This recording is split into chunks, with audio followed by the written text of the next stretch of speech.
ہیں تلخ بہت بندہ مزدور کے اوقات۔ رواں مالی سال کے بجٹ میں حکومت نے غیر ہنرمند مزدوروں کی کم سے کم اجرت 15,000 روپے مقرر کی ہے۔ اس حکم پر کتنا عمل درآمد ہوتا ہے، اس بارے میں حکومتی ادارے خاموش ہیں۔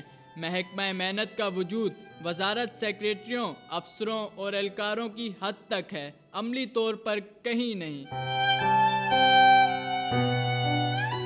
نجی شعبہ تو درکنار، خود سرکاری محکموں میں جو ملازمین یومیہ اجرت اور کانٹریکٹ پر رکھے جاتے ہیں پوری اجرت سے محروم رہتے ہیں۔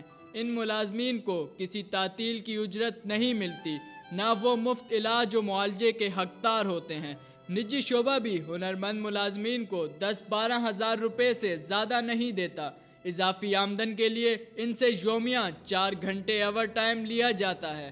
یہاں بھی انہیں علاج معالجے کی کوئی سہولت حاصل نہیں، بلکہ 1 ہفتے سے زائد طبی رخصت کرنے پر ملازمت سے برخاست کر دیا جاتا ہے۔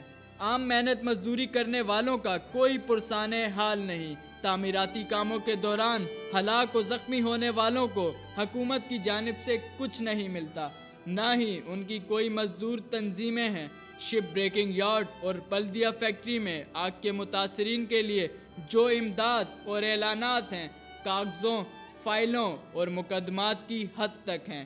ان واقعات اور سانحات کی روک تھام کیسے ہوگی؟ کون کرے گا؟ مزدور مجبور اور عوام نا واقف ہیں۔